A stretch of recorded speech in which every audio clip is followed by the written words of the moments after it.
Welcome to the Fresh Squeeze podcast. We are back again with Omega Lion. Nice to have you back. It's good to be back.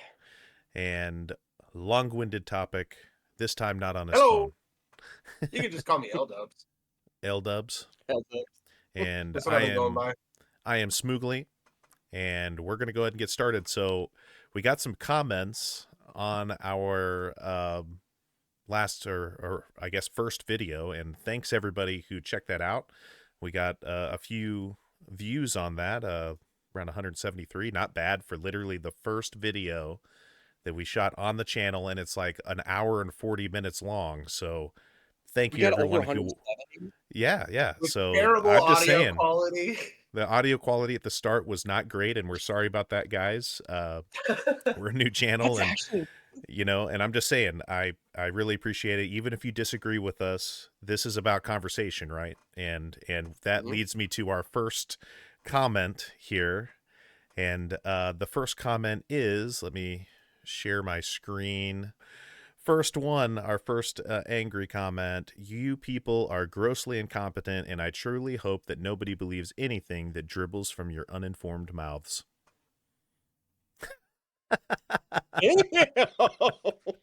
Yeah.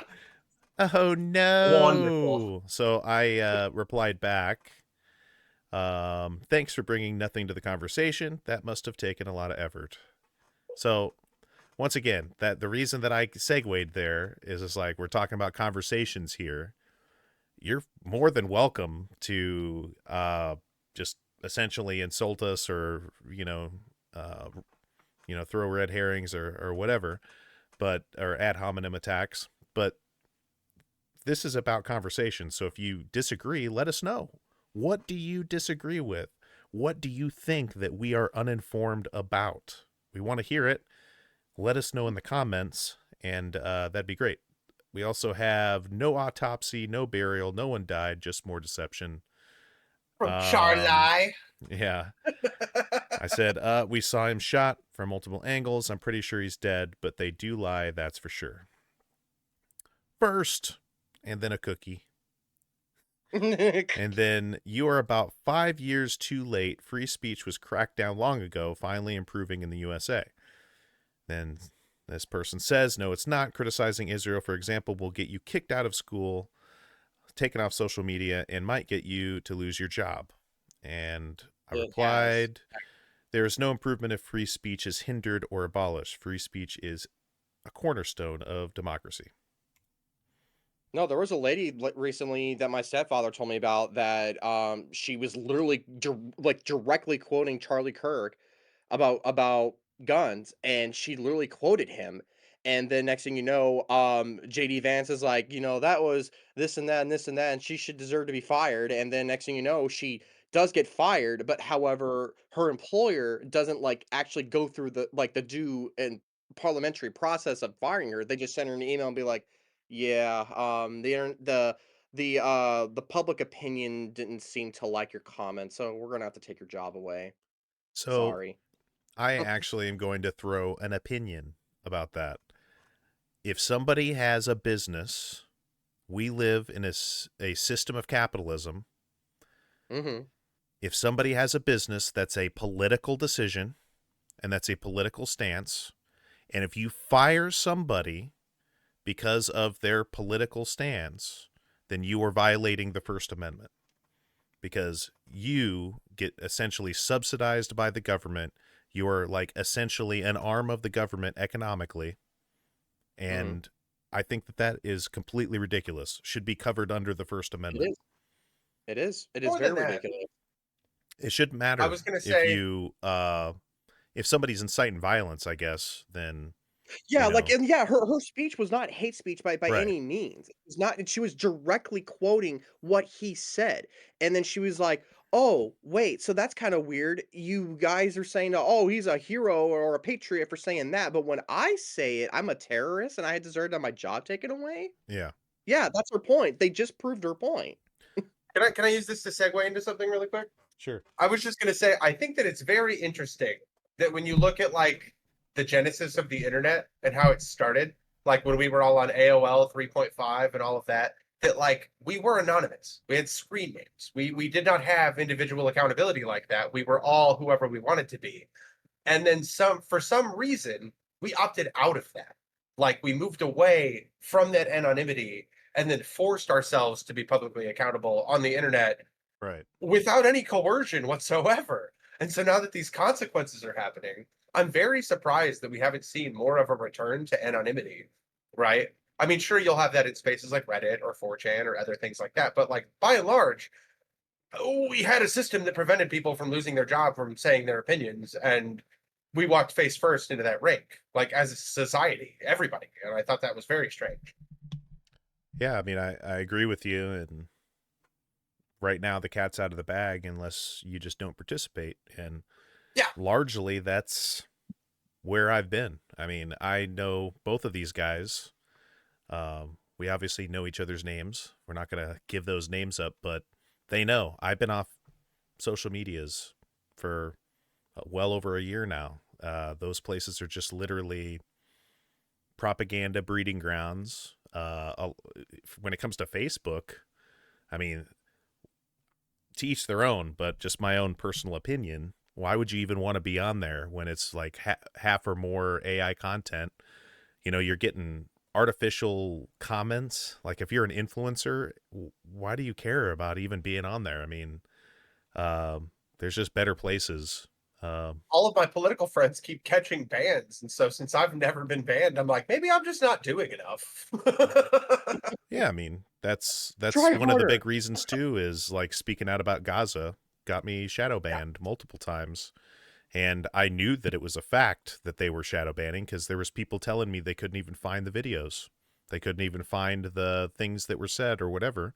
And it's like, how is that? You shouldn't have any problems finding it or whatever, you know? I had my I, Snapchat account permabanned for literally no reason, no evidence whatsoever. And I only spoke to like maybe 3 different people, and I posted on my and I hardly post on my story, and the last time I posted on my story before the day, which would have been the day before I got my account permabanned, was I posted a video of South Park intro being played on my TV because they finally released the full series on Paramount Plus. And the next thing I know, I'm at work and I get a message from the Snapchat administration team, which I'm like, what the hell do they want?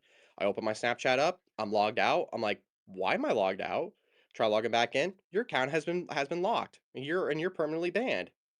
Uh Me tries to email them. Can I get an appeal or at least an explanation? Yeah, we just abandoned your account because fuck you. Omega, have you been watching the new season of Thanks. South Park? I've seen most of it, yes.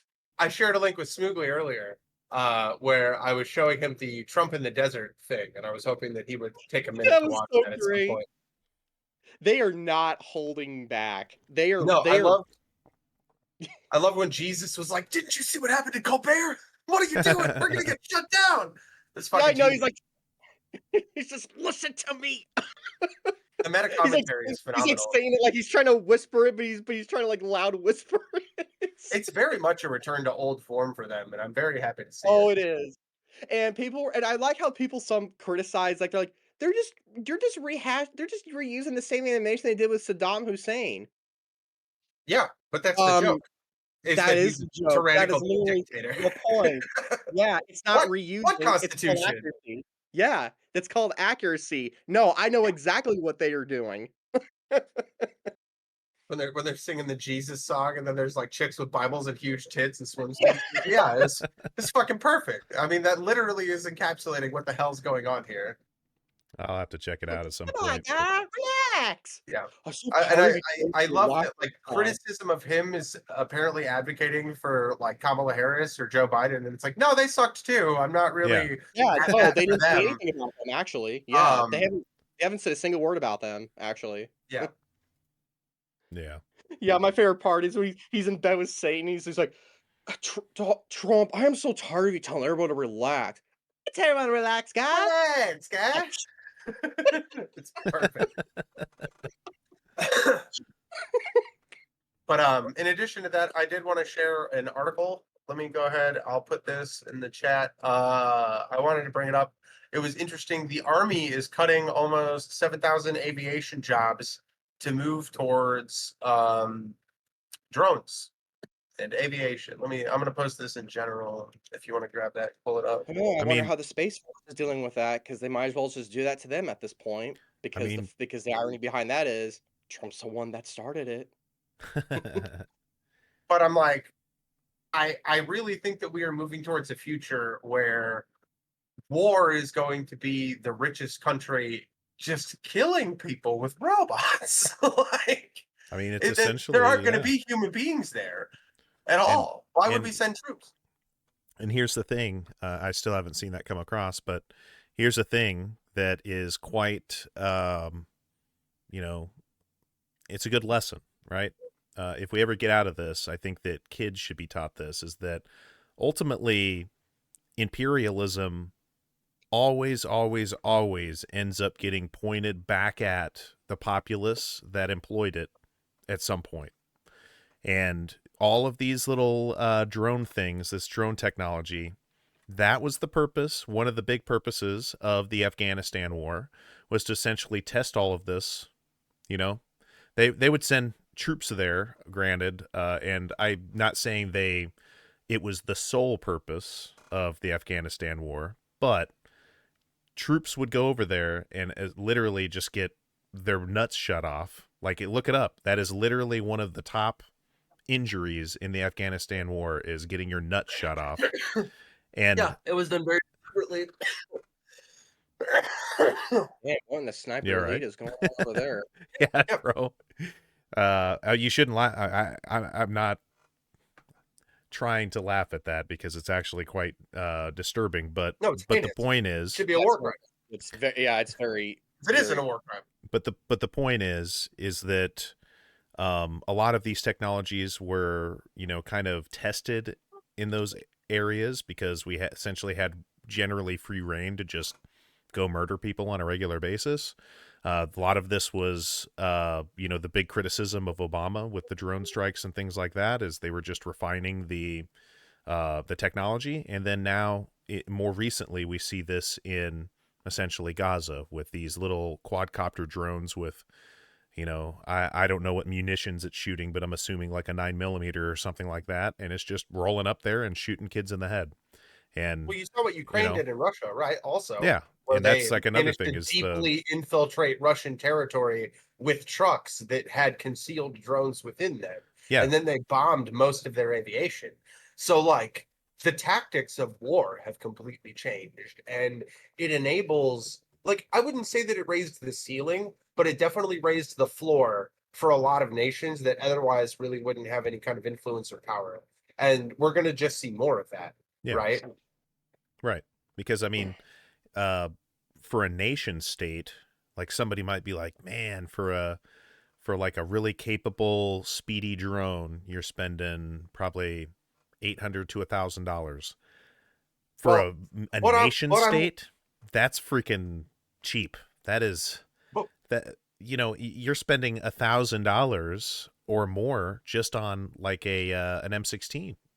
A decent. but what I'm really getting at is more like wait until we see more like privatized industrial versions of this, like where you'll see a dictator or some other really wealthy businessman, right? Yeah, Someone do this for themselves privately and then use it to accrue wealth or territory or some other thing, I mean right? they're be already Like, doing that. a privatized yeah, superpower. Zuckerberg's got a yeah, freaking bunker, dude. He's got no, for sure. like a But he's bunker. also not.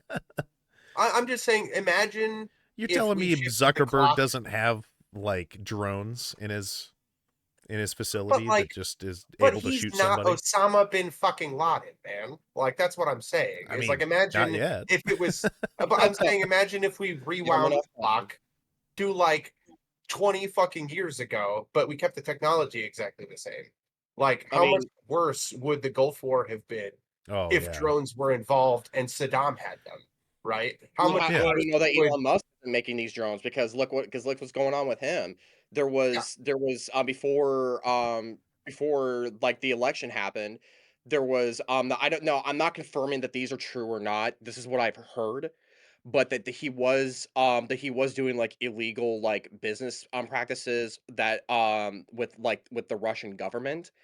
sure. Um Yeah, and then, and now look, he went from, "Oh, yeah, he's just this guy that's trying to like, push, electric vehicles," and now went from that to, "Oh, dude, he's literally, like, Trump's fucking right-hand man all of a sudden," and Well, not anymore. They broke up. now they just went through a top 10 anime betrayal moment, and now they hate each other.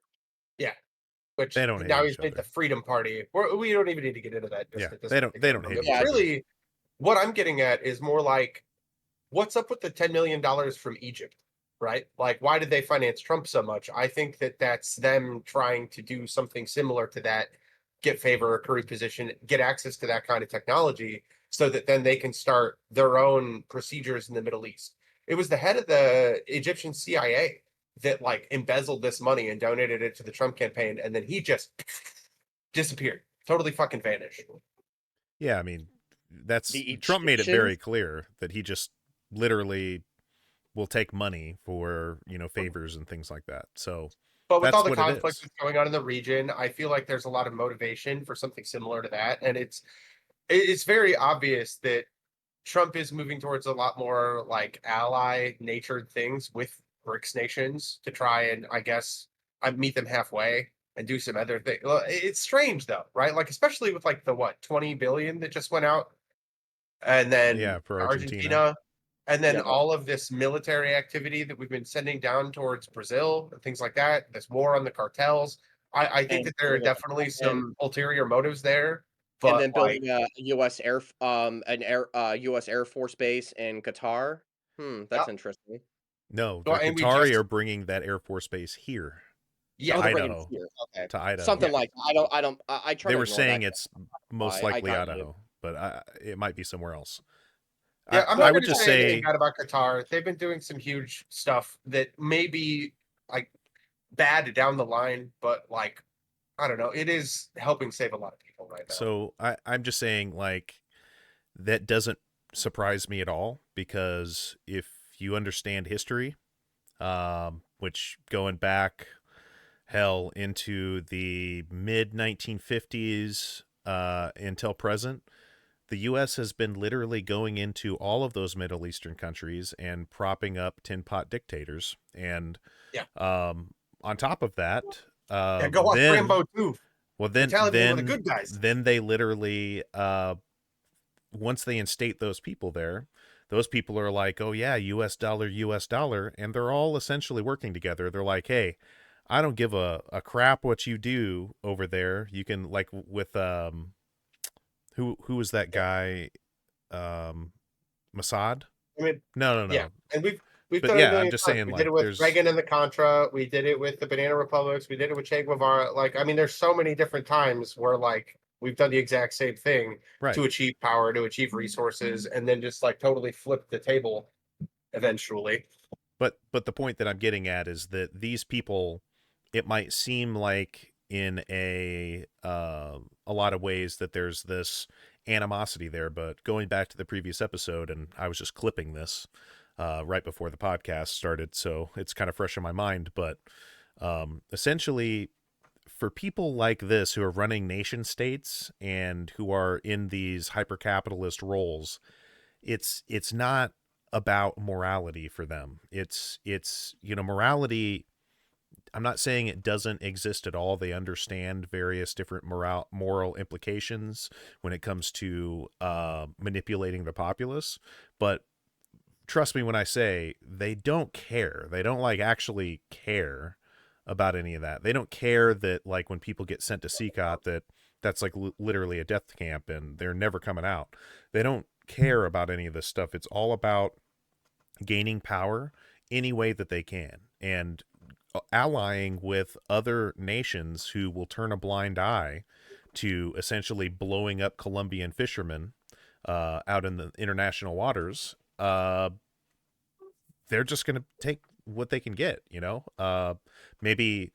And I mean, to a large degree, really, the EU, they're not obviously, I would say, in my opinion, as bad as Egypt or some of those other Middle Eastern countries, but Nice and vague they're like that. still pushing a lot of this same rhetoric. I mean, friggin', how long has France been pretty much regularly rioting in the streets and overturning their PM over and over again. Yeah. How I mean, many? since like 1830.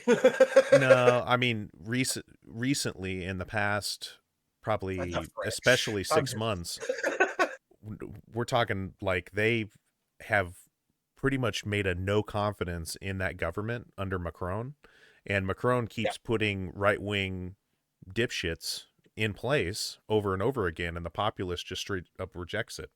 So, I mean, at least in those Western countries, you're seeing some pushback, but for a lot of these other countries, like, especially Egypt, this is literally like an authoritarian regime. He's literally just partnering up with authoritarian regimes because that's what he is.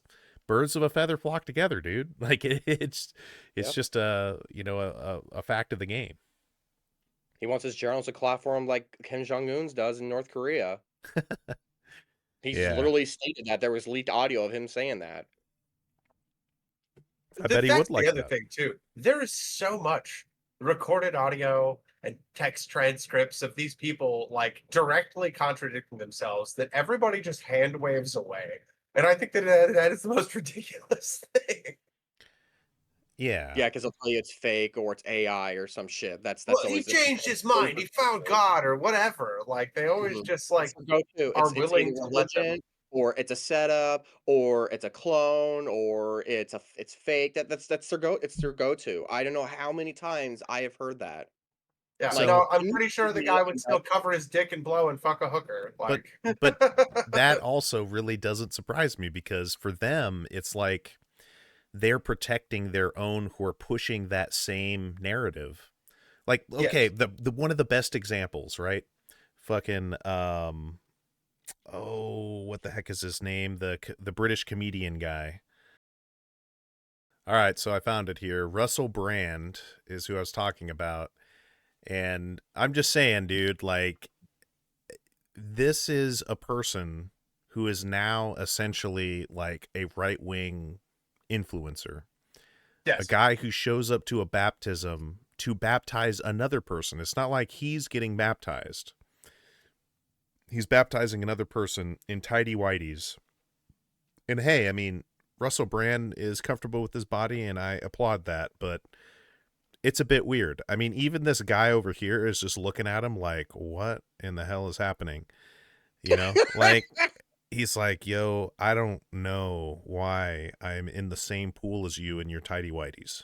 But Sir, are you still in junior high? essentially, right, it's he's in trouble. He has allegedly sexually assaulted multiple women, and right-wing grifting, man, it's a business you can get into when you do stuff like that, apparently. Well, You that's know the thing too, is he used to be like very radical. Like he was a very radical leftist. Like Yeah, he outspoke a lot. He went to public events. He did a lot of things. And then somewhere around the Trump administration, he like absolutely flip flopped and just went yeah, to the other side and then just started espousing those things. And I do think it was because he almost got canceled. And so then he did it as a way to like kind of Save his find own skin. salvation and then reinvigorate his career with a bunch of people that thought he was shit before that. And right, so it was just a way to stay relevant. And 100%. right. honestly, that's kinda pathetic, Yeah. really. No, I used to follow him on Twitter, and it's like, wow, it's like the younger John Kerry, right? Got three Purple Hearts, bud. No, that's why I'm saying we need real people that put their good feet forward and don't just like turn the other cheek and like you know what I mean? Like it's just Right. it's embarrassing, bro. Your beliefs mean nothing because you stood for nothing. You the minute it was beneficial to you, you went to the other team. You didn't sacrifice anything. That's not a belief. Yeah, Belief is faith-based, and yeah. having faith in something means that you truly believe in that particular belief, religion, whatever. Doing it just because you're trying to save your own skin from like what you just said, long-winded, that's not a belief. Like, you're 100% on the nail on that. When That's I not see a belief. him There's a doing that very, in a very river in his belief. underwear, that's performative. He's doing it to show people how spiritual he is, and it's all done for the camera. It's not anything to do with him or Right. himself or his individual thing, Right. because I bet you that he still doesn't even believe it. I'll bet you that he sits there and asks himself the questions that he used to ask himself that had him leaning left in the first place. And he doesn't have answers to those. He just stopped asking. Like this here, the picture of him giving a hug to Bear Grylls and some other guy. Yeah. Like it's literally just performative BS, Yeah. you know? It's Like deliberately putting your head in the sand and walking face first into a life of blissful ignorance because the problems of the world have nothing to do with you. Because you make a shit ton of money and you're a white affluent man. it's pretty That's sad. some He honor. he has the privilege to be able to do things like this because he never has Mhm. to worry about where his food comes from. He Right. never has No, to worry about any of those things. no, He not at is all. set for life. I mean, he's just saving his ass. Yeah, Well, he saved his sure, own skin. but it's about the public perception of it, right? He doesn't want the conflict in his life anymore because he realizes that his ethics under scrutiny fall apart. Yeah, I believe there's a word for that, pandering. Yeah, And South Park also made a special about that too. yes. And there's a lot of that. I mean, even on the left, There's there's a lot of so much pandering, performative it's pandering. pathetic. It is super pathetic. I'm like, "Guys, can't like, dude, how can we claim that we are a nation founded upon individualism and freedom and you know and right to this right to that, but yet once we have that and once there's a slight little difference or slight little disagreement, all hell breaks loose and then it turns into somebody assimilating one or assimilating to another. I never understood that. Well, and That putting your foot down on such flimsy things in the first place is what deflates us and causes us to lose more often than not anyway. So it's like at some point you just got to pick your battles, and I don't really feel like we're very good at that. oh Like, hell no. no, like so much stuff like with Disney, so much stuff just socially, publicly. We invest so much time, energy, and effort into things where we're just polarizing our opposition and we're not winning any ground. We're not taking any territory. We're not doing anything productive. All it's doing is making it a harder time for us further down the road. Yeah, and I mean that's where I've been, you know, like towards the end there, after we lost you on the last episode, I was talking about this whole blue MAGA, red MAGA BS is a distraction largely. I mean, I'm not saying that I'm going to turn down something that benefits me that the Democrats put out. And I would say if there's of the two relevant parties, um, you know, they're more likely to give some things to the working class. But I'm just saying, like, when we were talking about earlier, you know, we were talking about how, like, Kamala Harris was just total freaking dog shit, is that there was really no principles that they were running on. The messaging was trash. She's not, in my opinion, that likable. She's pretty well Twice unknown. now, I'm pretty sure she's been sloshed when she was up there giving speeches. And it's like, if you're drunk, don't present to the fucking country. What are you thinking? Uh, It's I mean, maddening. that's, I guess, not great, but I would say No, I don't really care about that as much as just not having any real thing to roll on that's going to actually have you win. Go over and like and being the type of person that's going to lecture people who are protesting about a literal G word going on across the ocean. yeah. That's what lost them that campaign. And the people that did that weren't necessarily her, right? Um, you know, The whole I thing's just pulled the don't party really right down the suspect middle. that she could actually create a campaign or whatever on her own. Um, Unfortunately, I mean, just because of the Democratic Party, they are a toe the line, just like in different ways, but still the same characteristic of, you know, MAGA Republicans is you must toe the line. It's the same Where- thing for Democrats. You must Where's toe my the boy line. Bernie? We're Where's my literally at boy? and And that's what I'm saying. Where's my boy Bernie? I just I want would Bernie back. I would take a Bernie, but unfortunately he's one guy and he also still is, you know, he's capitalist coded. He's literally just arguing that sure we could take some more from the capitalists, but we still need to uphold the capitalist system. And to me, I think that the messaging is just not right. You know, you need to Well, be a little bit more drastic if you actually care about the working class than just even saying even the top Marx says 1%, that blah, blah, you blah, blah, can't blah. just transfer immediately into socialism. Like it's too abrupt, it's too chaotic, Well, I it's mean, too communism. fractured. Yeah, exactly. Socialism is the transition. It's the transition from capitalism to communism. But communism is a classless, stateless, society in which workers own the Yes. means of production. But Yeah. that you But can't just go immediately to that because obviously so many things have been hard coded into people's minds for yeah, but generations I'm upon saying it's generation. more than a It's three-step psychological warfare. program, Yeah, right? It's I think generations. psychological warfare. yeah, it's very nuanced. It requires a lot of very delicate work and financing, and but that's what Bernie wanted to do. And sure, he's capitalist coded. You can't just dismantle capitalism in a year. That's not going to happen. And I don't think that he should be saying abolish landlords and seize the means of production or whatever. But Yeah, I do think that the he's ultimately the thing that sucks about, in my opinion, Bernie is that Bernie actually seems to, at least on cameras, believe in a Democratic Party coming to uh, be beneficial for the working class, and it's just yeah. simply not the case. Well, I believe that personally. There's never going to be a Democrat in at least its current capacity of what it's morphed into over the past 20, 30 years that's going to do anything for the working class that doesn't ultimately benefit them. The only reason they're And that's there, corruption from within the party. Like absolutely. it's not even corruption. It's just how liberals work. This is just what a liberal is they're a ratchet. They're essentially like they Fair want to enough, guys. keep they want to keep everything from going too far left. Uh, they don't want, they're gonna be kind of like a almost a controlled opposition for people who are further right wing, but they're still owned by the same people who are paying the right wing.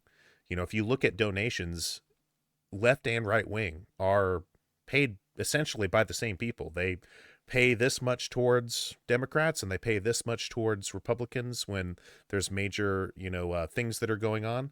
And essentially, those people are just not going to be the ones that are going to fight the hardest for the working class. And unfortunately, they are a part of the problem. They are No, ones that are literally stamping down anybody that wants to step up with a party or some sort of an organization that does fight for the working class. I always like to bring up that when you start to follow the money, it gets really weird. Like in Trump's first campaign, his brother was on the board of directors for ZeniMax, so he donated $30,000 of ZeniMax money towards the campaign. So Trump was directly financed by Skyrim money. Wow. Yeah, so buying copies of Skyrim put Trump in office. Well, there is no ethical No consumption in ethical consumption in capitalism. capitalism. Ta-da! Which a lot of people, when Still that have a came Trump. around, like for example, I said that quite a bit whenever the whole Hogwarts That legacy was thing was going so on. dumb. And but I'm just saying, like, the argument Harry there Potter just wasn't to sucks. just, Read another be. book. I mean, I agree. I agree. Don't even get me on that. Hey, to each their own if they like Harry Potter or whatever. But like, especially okay, like prior to knowing about J.K. Rowling, right? And I'm just this is something that the podcast, when it was in its other form, actually got a ton of dislikes on the video, which I'm just saying, like, I don't even care about that. But before even knowing about J.K. Rowling's, you know, antics or whatever, um, I still wasn't even like that big of a fan. I mean, it's okay. Yeah. It's kid wizards. I mean, I'm sorry. I'm pretty sure that could have been iterated a million different ways. There might even be books out there that do emulate the same thing, but it just didn't get caught up into the stream. But No, the and then point it's is, like then after that, and then after that, we have to deal with this multi-billion-dollar uh, essentially dipshit who's upset about like her own personal grievances pushed her to be essentially so anti-trans that it broke her. She's like literally brain broken over this kind of like hottie toddy feminism, and it's not even it's just like radical feminism. It really is. It's like a radical. I think that anybody who is taking away femininity from anyone, especially women, is just deserving of poor treatment. And I'm sorry, it in and of itself is a part of the whole sphere, man. It's just Yeah. people have these parasocial relationships, and they think, well, when I was a kid, I have these fond memories about Star Wars, or you know, Hogwarts Legacy, or Hogwarts, and I just have to stick with that. And that's a whole part of the zeitgeist. That's what keeps people locked into these systems that ultimately suck.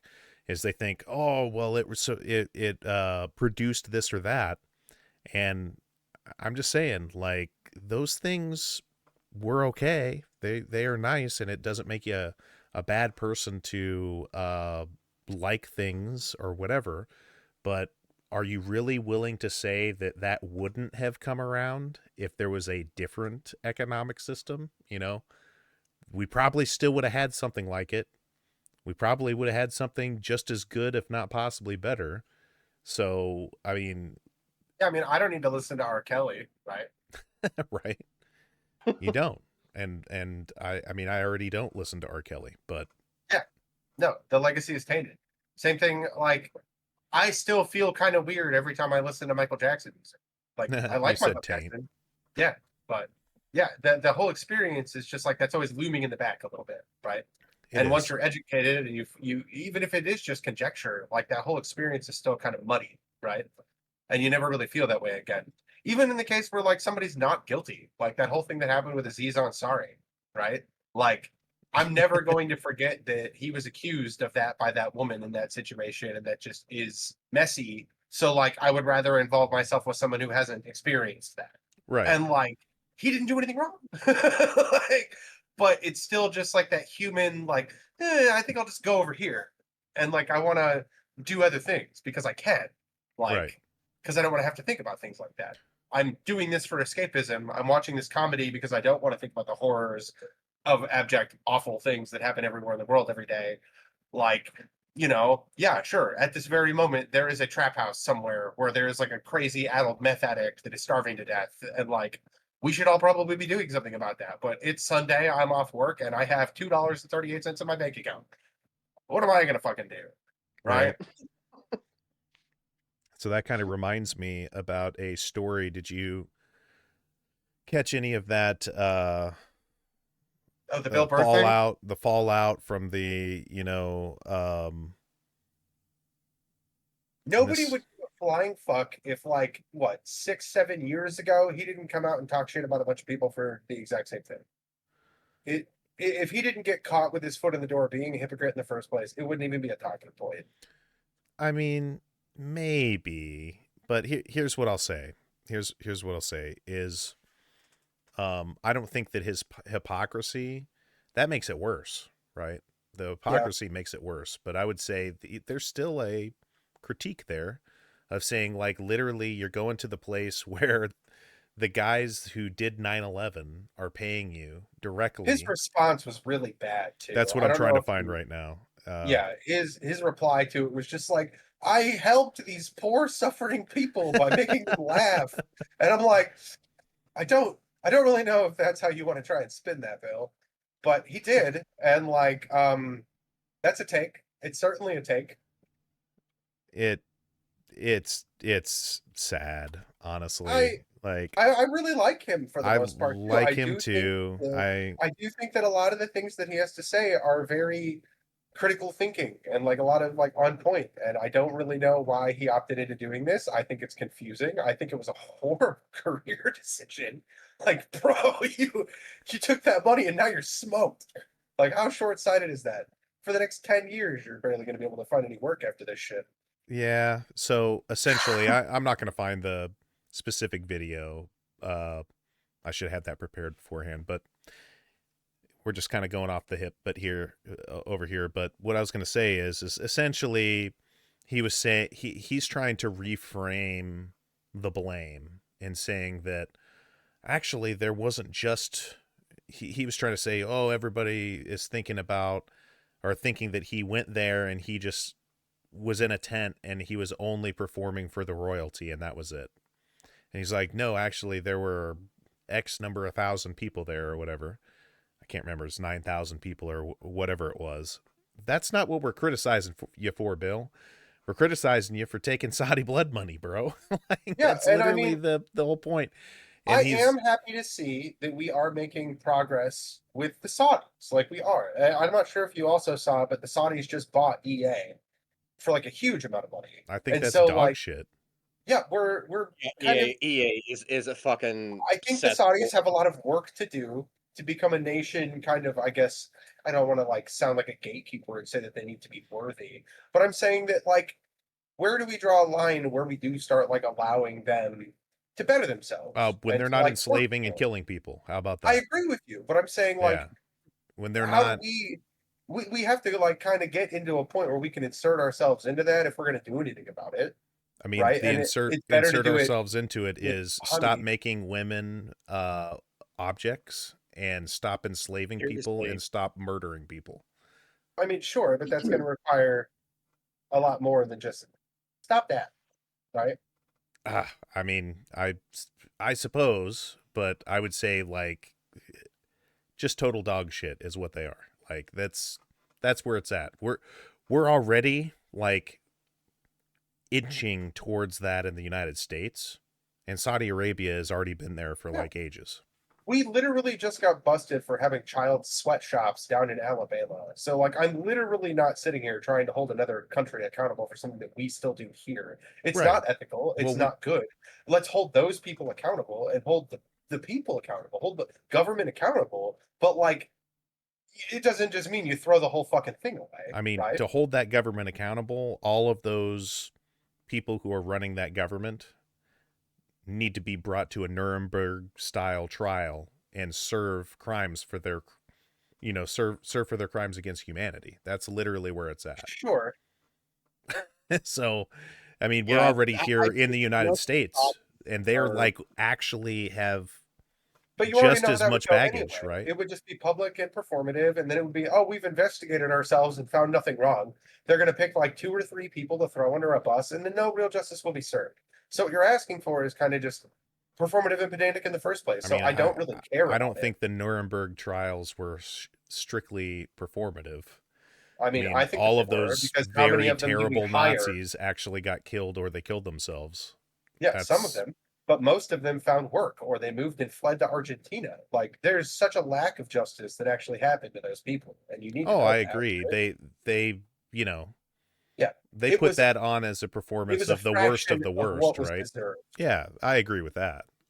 But that's where I'm saying is like, um, we could go over and debate whether the trials were effective enough. Yeah, That's a valid criticism, and yeah. I would be even inclined to agree with you. But until something of that nature comes around, I don't think we're going to be able to restore a semblance of justice to the global community. When it comes to especially tax dollars and business deals and our government doing all kinds of other heinous things, it's eventually enough has to be enough, and people have to say, look, we're going to shut this place down until you bring these people to justice. And if I they just aren't think brought to it has a justice, lot. we aren't going to turn the assembly line on. Where I you just think need that it has us. a lot to do with what's practical, right? Like if I suddenly send a bill to my congressman and it gets put into legislation that everyone in Europe suddenly owes us $100, do you think they're going to honor that document? Do you think they're going to give a fuck? No, they're just going to say fuck off, Oh and they're yeah, not I going mean, to we do don't it. have to do business with them, Yeah, and then they'll go do business with the Russians and stuff, and that's which we don't fine. want. Go ahead. But we don't want that. Why? go ahead. I'm just saying, like, uh, whatever they decide to do is up to them. That's like a capitalist mindset bullshit where you just have to like make as much money as this other thing is. Like, in fact, I would say like one of the biggest problems and of the downfall of the Soviet Union is that they tried to compete with the US. Why are you even trying to compete? Who cares? Don't even compete. Just do I mean, whatever you need to do to have a thriving society, and that's what the whole point should be. Not competing monetarily or, who gets to the moon fastest. That's silly. yeah, no, I agree with that. That was all man children stuff, and like they're still doing that to this day. There's a lot of dick measuring, and look what we've managed to do, and it's all about public morale and maintaining power. It has absolutely nothing to do with the actual progress of the nation state or like the betterment of the people. It has everything to do with bragging rights and history books and textbooks and right. Yeah. It's all for what's the word I'm looking for? Grandeur. Yeah, I It's mean tacky. it's just It's like a being a braggart on the international scale. yeah. It's look what I can And do. then having our textbooks have literal white people dressed up as ancient Egyptians. Why Jesus? But no. I mean, what do we do? Right. What's the solution? I think the solution is once again I agree with you that it's going to be slow, but the same thing that they were doing in the mid to late 60s, and it ramped up even into the 70s until the US government went over and murdered them, is like educating the populace, giving them the tools that they need to understand what is propaganda and what is not, and especially teaching them what their actual political plight is. Like a lot of politics gets framed, and then people assume that that's the frame that they must adhere to.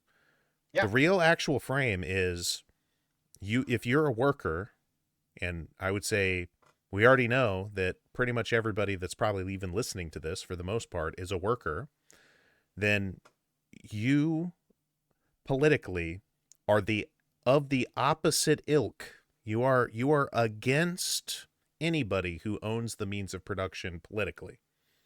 Not talking about violence or anything like that. It's not a a violence thing. It's just literally your interest will never be ever, period, end of subject, the same as a capitalist when it comes to the system of economics, right? I have They're an interesting always going to benefit over you on that subject. I have a question for you, if you hear me out. What do you think a future would look like if no one controls the means of production? If nobody controls it, Absolutely no one. If it then the was means of production wouldn't happen because nobody's controlling no, it. it would be completely automated, Well, right. run and managed by some kind of robotics. But I'm So saying there would be no people in ownership of that, and now, not even a federal government to regulate it. It would just regulate itself. sure. What does So that future look like? so I encourage people to check out a channel, David Shapiro. He has talked about this. It's called post labor economics, and essentially what he says, and I tend to agree. I'm not an economist, but I tend to agree a lot of concepts make sense even within our existing system. You wouldn't even really have to change the existing system much. The major change would be you are given a stipend, right? Like maybe we could start it off as like a UBI that Yeah, everybody I gets. just call it the wooden nickel. Everybody gets like a certain amount that comes. It's not just like an arbitrary amount, right? It's Yeah, as a country, that country you're able to tokenize how much every single aspect of that country is making profit, or making a product or whatever, and then you're able to monetize that in a way. It could be through like a crypto scheme or whatever, but ultimately there would be some sort of a currency that would be the result I think of it would be that. like sponsorship, But some kind of, yes, yeah, like that's I that's own what this I'm getting at. highway. That's what I'm getting at is that right now there's something like 9,000 or so companies that are traded on the stock market. Yeah, And essentially when I'm saying tokenizing this whole thing is like every single little thing that exists within those geographical boundaries, including the means of production. We could be talking about a tree, we could be talking about maybe even a squirrel within that tree, and putting a value or a monetary gain. And sometimes maybe the gain wouldn't necessarily be monetary, it would be something else. But the point is that you could, every single citizen, if you calculate all of that up and you split it 308 million ways, that is the amount that you would get in your bank account on a regular basis, whether it's once a month or whatever. We're not going to get that detailed yet because we're so far out the pale that this would even happen in the first place. I don't think we have to get that detailed. But the point is then you could choose to invest in any of those means of production, no matter what they were. You could choose, like, if you just really like Dick's Sporting Goods or whatever, you could take some of that money and invest in Dick's Sporting Goods, and that would therefore show a literal skin in the game public confidence in that idea working, yeah, and it would therefore become democratic. become democratic, right? So Yeah, that's a way that you could do it, is like essentially tokenizing pretty much everything, and we have the capability of doing that today. So yeah. like I'm We not would even be talking voting about for like, causes with our wallet. Yeah, no, I've totally said that we should be doing that for a long time. Where when you file your taxes, you should just be selecting programs, selecting certain things, and then that gets distributed evenly among those things. And then by we would have the people choosing programs for our government based on necessity, based on regions, based on things that we need. Uh, and then you could kind of like get a better idea of what programs need to go where based on how people are spending that money. And that would just create a much more efficient system, I think. yeah, I agree. I would say David Shapiro breaks it down a lot more in his videos, but that's kind of the synopsis. And one thing that I would just like to add is that I'm not even like talking about this because it's like, a lot of people assume when we're talking about Marxism or, quote unquote anti-capitalist stuff that is now considered to be terrorism, um, that it's just like, oh, we have sour grapes and we're just upset about this or that. It's like, no, quite frankly, and I bring it back to this because I said this multiple times and I just want to reiterate, the empire is over. Okay. Like this, back in the 70s is where the downfall was really, really happening. Like after 1974, roughly, Before that, past that point. Now, I would agree, but I'm saying I as would say far as around 64. economically, Sure. 1974 was like, what wasn't it like the gold standard? We even further strayed from the gold standard.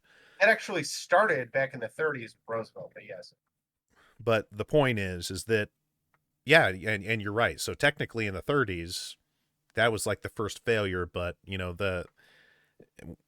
those who have read Marx predicted this, right? So Marx and Yeah. Engels predicted this, that capitalism is very cyclical and it always moves towards monopoly and crashing and failure. But the point is this is gonna fail no matter what. And I'm just saying, like, to go do the same thing again over and over and over again is the definition of insanity, right? Oh, yeah. But it's And also and just I'm human just nature. saying, you could go over and criticize because you've heard all these propagandas about like the Soviet Union. I just want to be clear. I've looked at things about the Soviet Union. I don't necessarily even admire the Soviet Union. I'm talking about concepts here. I don't give a Yeah. crap what Pol Pot did. I don't give a crap what Mao did. I don't give a crap what Stalin did. I don't give a crap what Gorbachev did.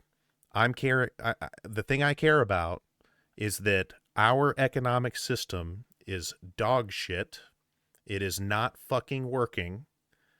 And we see all of the signs that it's not fucking working. And And we're I'm ignoring it. looking into alternative systems Yeah. that could even work. In fact, No. All I we've would seen like is to add, tyrannical governments. We've never seen an example of true communism in our life. there's Ever. never been in the modern age a communism because, once No. again, was the Soviet Union a classless, stateless society in which workers own the means of production? No. Hell to the fuck no, it was not. No, they No. were not. They were not. So that was You know, not you can't really communism. rest No. anything. Because Stalin came in and totally fucking wrecked that up. I mean, before that, it wasn't much better with Lenin, but But Lenin totally violently overthrew the party with the right idea, right? well, here's the thing though. Like, I think that all of that is true, and I think that it's bad. But at the same Yeah. time, let's not let that be in a vacuum. They were being attacked left and right, up and down the entire time. They literally, as they formed the Soviet Union, were being invaded on multiple fronts. Well, And there were like four unfortunately, Bolshevik movements that joined together. I don't remember their exact names, but yeah, there were like three different people that were all in contention for the whole thing. but And that's then Lenin just killed them all but that's and took over. I get that, but the point is that the reason that that ended up happening is because in Lenin's mind, he's thinking, I really must do anything that I possibly can. And once again, I disagree with the purge, the multiple purges. I that is awful, and I 110% disagree with that. But just Stalin was getting into worse, but their minds and understanding that, once again, going back to Machiavelli, is that people are products of a system, and they're products of the time and age that they live in. And in Lenin's mind, he thinks the only way that we can seize this is by doing XYZ. And especially if they're being bombarded from multiple different fronts, you can't have like a true actual democracy in a lot of those cases because people have to make snap decisions. You have literally an invading army at the border. You you have to be able to make decisions quickly, and unfortunately, one of the weaknesses of democracy, in its pure form, is that it's very bureaucratic and it takes a long time. And in a wartime, that literally would spell the end of whatever political movement that you have going on. So, once again, I disagree with the guys on a lot of fronts. The mass killing, the starvation stuff, the purges and things like that. That's awful and shouldn't even be a thing. But in my opinion, that in and of itself doesn't disprove anything as far as the concept of owning the means of production or whatever. All that does is just say, look, those guys did it in a shitty way, let's not do it that way. That's all it says to me. And right now, in this economic system, this capitalism, hyper capitalism, and many would say late stage or end stage capitalism, this ain't working. We need to have a plan for what we're going to go to in the future that either is a hybrid, is completely not a capitalism, or whatever. Because this ain't working. And, nobody's going to convince me that it is working when, we have the whole Bernie thing that he says a million times. It's like the 1% of the population has more wealth than the bottom 50% of the entire population. well, but And that's Gen what took Z down can't the even Holy buy a Roman Empire, right? Like well, it is the repeat of history where the rich and affluent accrued so much money that the general population split into two divided halves, which is why the country split into two divided halves with two different leaders. They went to war with each other. They moved all over the place, and like we're yeah, literally watching the same thing happen in real time. It is what killed the Romans. A bunch of political intrigue and power vacuums, and people just murdering each other. Like right, it's identical. You could literally it's the same picture. right. So I want to wrap it up on politics and let's move to something else. Do we have final politics Sure. comments? Let's start with. When people talk about money to me, no matter what their objective is and whether they're trying to create dialogue, I will always say that I hate money, and it's not because I don't I pos- because I possess little understanding to it. Because I will admit I'm not an economist myself. I know how money works. I know that there's our economy, like just any economy in the world, is based on the currency that they use, but from a this is what I see. Any time that money becomes almost the ultimate deciding factor in whatever situation, in only money, nothing else, no other variables or anything else comes into play with that, there's always problems created, and it leads to violence, it leads to dysfunction, it leads to disorder. I just hate it that money has so much power over everything now. Like anything and everything. It's killing the gaming industry too. It's killing everything. It's because of money. They're so worried about getting that green, expanding their profit margins. And then meanwhile, the workers that actually make the shit happen get paid in pennies. They get pissed. They get pissed on. They get pizza parties for reward instead of just be like, "Yo, we should give you guys a pay raise for your hard work." I hate this. I hate this, and you're right. This shit is not working. And the most bizarre thing to me is it's become more apparent as like the most recent years passed, but yet we're still so obsessed that we're thinking that, oh, one single man who claims to be a man of God or whatever think is going to fix this when he's literally doing the exact fucking opposite. Right. It just astounds me that, and like you said, we're repeating the same things over and over and over when they clearly have shown they do not work. And it is insanity. You were correct. I 110% agree with that. And it's like me watching football. My team, they like to repeat their plays. If it didn't work the first fucking 5 times, why would it work the next 5 fucking times? Try something else. It's not working. Fix it. Do something else. Stop repeating it. Right. What do you Do, got, do you know long-winded how topic? much? Do you know how much Berkshire Hathaway is worth right now? No, but I'm sure you're going to let us know. $344 billion in liquid assets alone. Jeff Bezos, the individual's net worth, liquid. Liquid. This is, by the way, not anything that's wrapped up, not anything in the company, is not the value of the company himself, just money that this man has. $12.7 billion. And think about that happening to multiple people, because it is more than just that, right? It's more than Warren Buffett and Jeff Bezos. There's maybe 200 of them altogether. You break down the Heinz family, you break down so many different rich and affluent people, and you see this absolutely ridiculous pile of money. And then there's me. I make more than minimum wage. I work full time, overtime every week. And right now, I can't afford my fucking rent. I pay almost $200 in late fee to my bank every single month because it gets overdrafted. I pay an additional $200 in late fees to that same rent because I can't pay it on time. I can never get in front of it.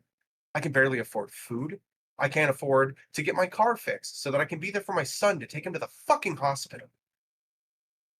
I I am so enfeebled, and it is not from a lack of effort or work or labor or ethic or any of that fucking garbage. I am so tired of being told how fucking lazy I am when I'm not fucking lazy. Preach.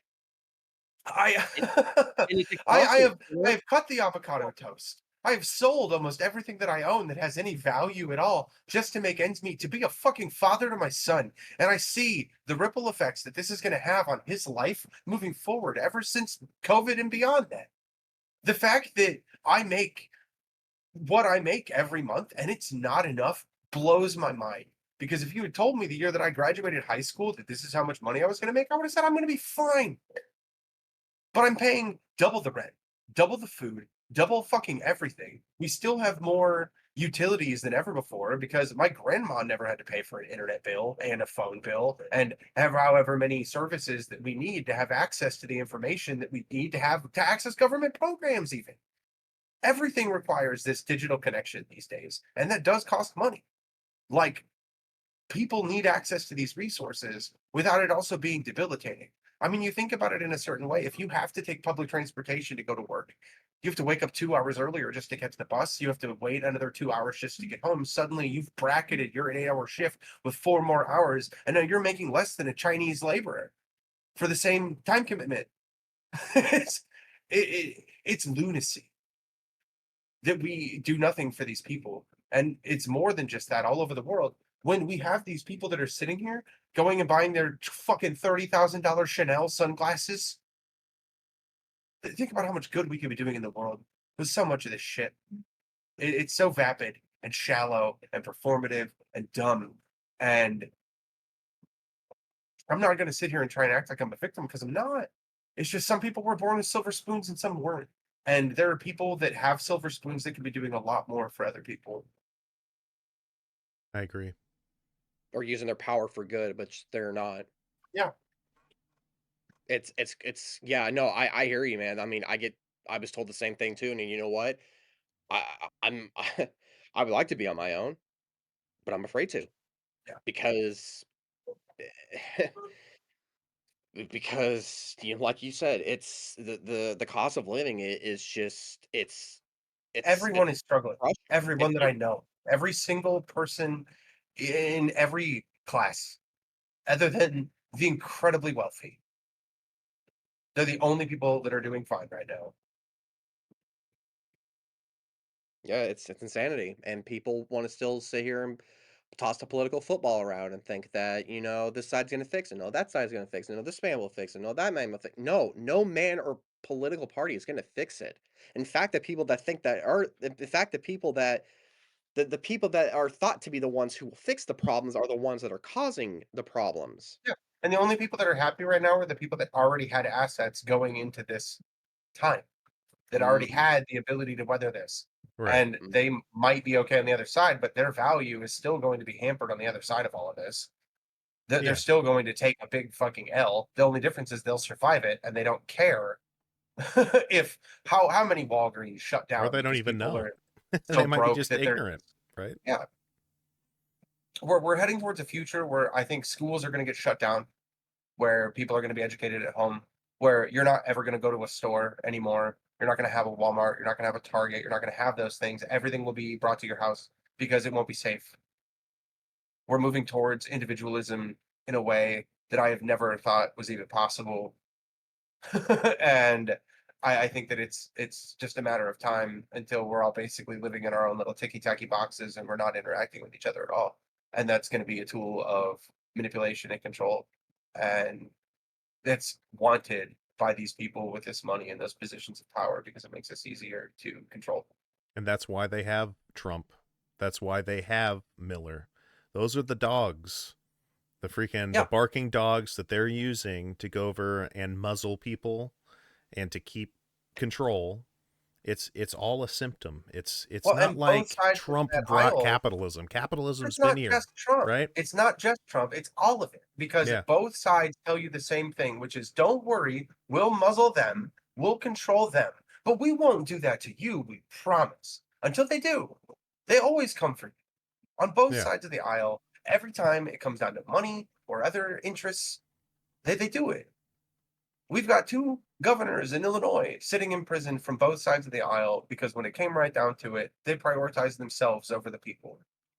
Yeah, Illinois got screwed royally in this past decade, and it shows. It shows. I'd still rather live in Illinois than Iowa. Oh yeah, no, don't bully me. I ain't sticking up for Iowa. I think you know I think you should know better than anybody what my opinions are about Iowa. And they are Yeah, not I good. I worry that America is kind of heading towards its own version of the USSR breakdown, where the federal government just will become insolvent, and then each state itself would have to become its own independent country and then try to Yeah. operate that way. And some of those borders might change or disappear. States might merge. Some might form smaller unions or whatever. But I I don't know what that looks like. Yeah, I I don't don't know either. how well I that goes. I think though you're right. That's where it's essentially going is that we're not going to have a United States. It's going to be individual countries. Like Illinois will be a country, and Iowa And will I be a mean, country, and that's how it's worked everywhere else in the world yeah, for however long, right? Like, I mean, you look at Germany, it's smaller than Texas, yeah, right? Mhm. yep. Well, I do you guys remember the television show back in the day? Kind of linked up to that TCG link. Did you remember Gundam Wing? Did you guys ever watch that on Toonami back in the day? No, but I know what it is. Heard of it. Okay. Well, there was a particular character named Praise Kushranada that got into a big philosophical discussion about things like this, where when you replace soldiers in war with autonomous drones that have no compassion, then the war itself loses its heart. It loses its the human element where soldiers can resist bad orders. Soldiers can show sympathy. Soldiers can help people. Soldiers can do there are a lot of very proactive things that military personnel does that is intrinsic to the ethics of it. And so when you replace that and you have this entirely autonomous force that runs through the will of one grand overseer with no overhead authority kind of checking them, balancing them, doing things like that, you wind up in a very bad situation.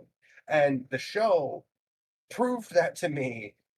A little fucking Japanese cartoon when I was like 13. And I don't know, I've just kind of always had it looming in the back of my head. And so when I started seeing the drone strikes when Benghazi happened, and then we've moved to this, I just I always wanted to be a top gun pilot when I was a child. Like I saw the movie and I was enamored. I wanted to fly a plane, and then these stupid fucking things happened, and I've just been unable to realize that in my life. But seeing this is just so disheartening. Like think about how many pilots decided to defy orders and not push a button that saved how many lives, and then it wound up being the right decision because it prevented a war. And like we're never going to have that situation again. It's always going to pull the trigger. So Army is cutting 6,500 aviation jobs as it moves towards drones. Yeah, 7,000 pilots. That's a lot. Yeah. That is a very significant number of flying men that have hearts and passion and love and families and things that influence the decision making that no longer get to have any say over the ongoings of our military. Instead, we get one person, probably of high rank, that cares more about how they're remembered in history than anything else. And they just want to be a winner because the victor gets to write the ending. So, I mean, I think that this was just inevitable, though. You know, It is. uh, you obviously, sending troops, human beings into the horrors of war has its consequences. It has its major downsides as far as like the populace. I mean, Yes. so going more towards autonomous, machines and things like that to do those same exact things. I mean, I prefer that they just weren't doing that at all, obviously. But Well, right. if you got to actually defend your country, then I think that that's fine. But if you're literally going out and you know, Well, just what I'm upending talking governments about and is stuff. more the art of war, the art of combat, the regardless of whatever positions both sides have, the respect and integrity of two sides that come together and meet in a battlefield to determine ideas, where both sides have equal validity and they don't disrespect each other and they don't commit war crimes. They don't the beauty of like ethical combat, right? Where, well, like, sure, it is a tragedy in and of itself. War is hell, obviously, but more like chivalrous, I guess, in a way. Do you understand what I'm saying? The difference, like, between setting an unarmed group of like 100 drones into a country to blow up people versus like what we used to see in film a lot, like where you would have like crusade style battles in a field and like men of honor, even the leadership would be there fighting alongside them. We used to Yeah. demand that of those people, is like it was a sign of your integrity. And like we just don't do that.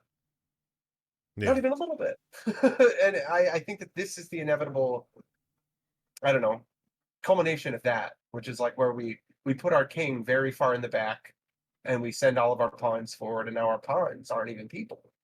And it makes sense. It does make sense. It is logical, but at what cost?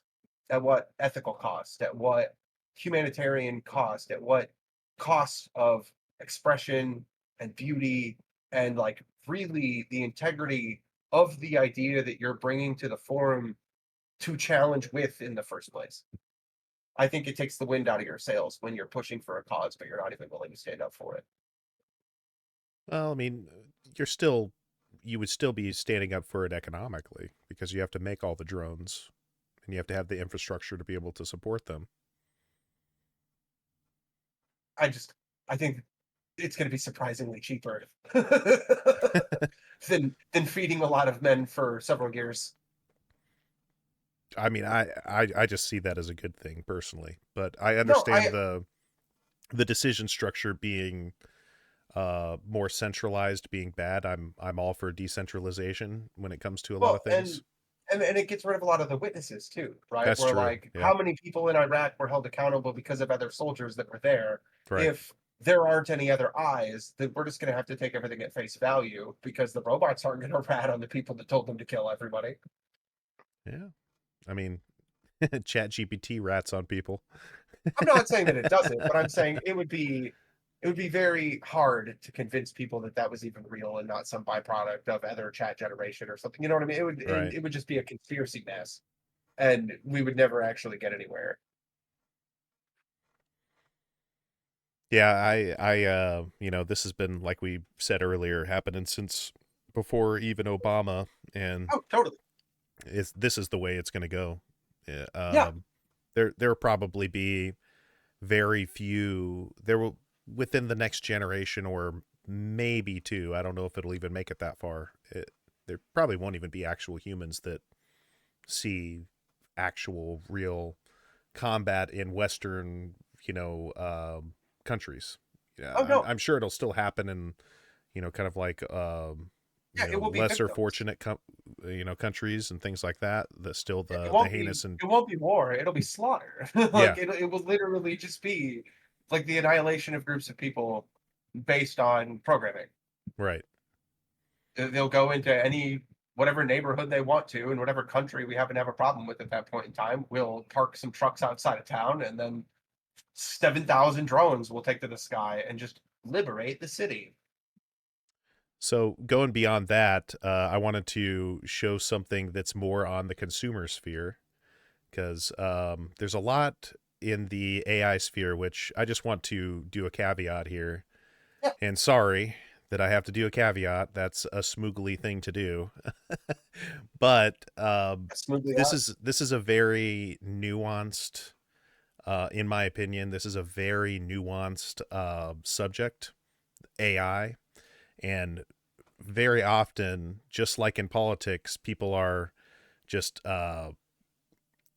hyperbolic.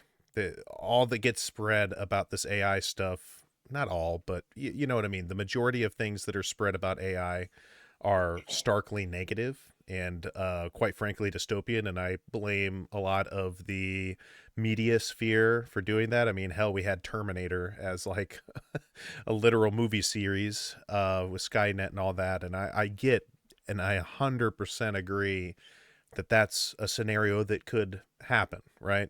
Yeah, I think that If we healthy allow it. skepticism is one thing, but this doom mongering is absolutely It's a ridiculous. doomerism, and there's this whole, two edges of the spectrum where you have people who are like so optimistic that it's just like, bro, you're literally walking into annihilation because you're just so optimistic about it. But then on the other end, there's people that are so doomer about it that they're like, well, if AI takes control, they're just gonna chop everybody's dicks off. You know, like Well, nobody's gonna be fucking because they ain't gonna have dicks. God damn it, you know. And but it's like, and a lot of the people that are doing this too almost sound like they wanted to have it, right? I mean, obviously, I was making a joke there, but it's just like so far out the pale that it's just like, bro, I think it's probably going to be somewhere in the middle. I don't think that we're just going to be like nuking the entire planet like Skynet. It I was don't pretty think funny it's. that everybody like unilaterally decided to just come up with slurs ahead of time. So now we've got clanker and wireback and Oh all yeah, that. It's fucking you know, amazing. I think that's actually funny. I think the Oh, whole that's clanker really thing funny. is hilarious. I Yeah, me too. Yeah, clanker. Yeah. like I said, I There's this there there that reminds me of this TikTok where there was this restaurant that was like in the city that I think it was in Houston or something. And there's this restaurant that had these robo servers that were like on like they were just like they were on wheels, and it said it serves them your meal like a waitress, and and it gives her food. It says thank you for your patience. Enjoy your meal. Oh, I will, you clanker. Spanks the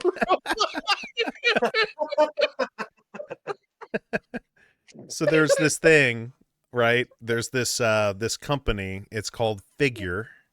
I recommend looking it up.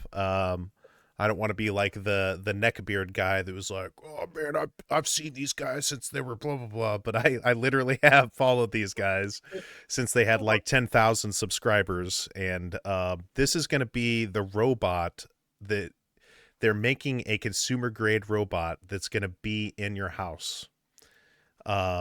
And I just want to, throw in a little bit of a caveat here that this is supposedly completely autonomous. There's no controls going on.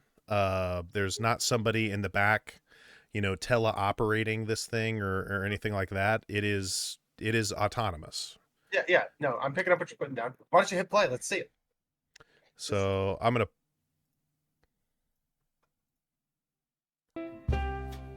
I don't know if the music is copyrighted, so I'm gonna put my own music on there. No, it's cool. We can just scream over it. Now,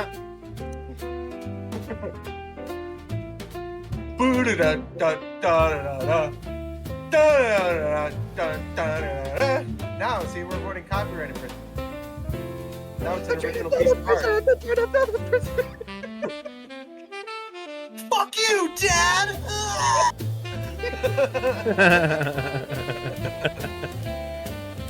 Oh, he's walking around with them fake G's. So there's another one over here. I'm gonna click around a little bit. Well, I'm gonna post a link in chat. Take the automation from this thing, and then put this around it. And then tell me you think that you aren't going to imagine the world where a bunch of neckbeards just don't care about real people at all anymore. Right. I could totally see that. Neckbeards. I mean, I don't mean to like say that in a derogatory way. There's probably a lot of regular Joes that'll do it too, just because they like had divorce or whatever else. But like, literally, like, I want you to like open that webpage. There's nothing not safe for work on it. Like, and look at the different images. Even look at how like the flesh sitting in the chair and like the way that it moves. Like the simulation effect of this material that they're using, and they've even got LLMs mounted to this thing. So like you start to incorporate some of these technologies together, and you're going to have convincing enough simulacra in the next 10 years. I mean, they're already really good for like the initial model. Yes. I'm genuinely impressed. Like I said, none of this is teleoperated. They No, were I know. given tasks via voice. They were like, go clean up the living room or whatever.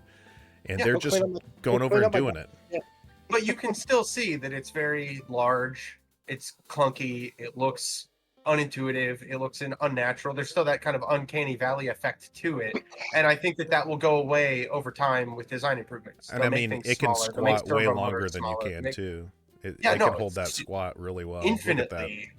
Yeah, it could turn off that way, I'm sure. And just stay like that, right? Right. But my point is that like it will get better. like vastly better.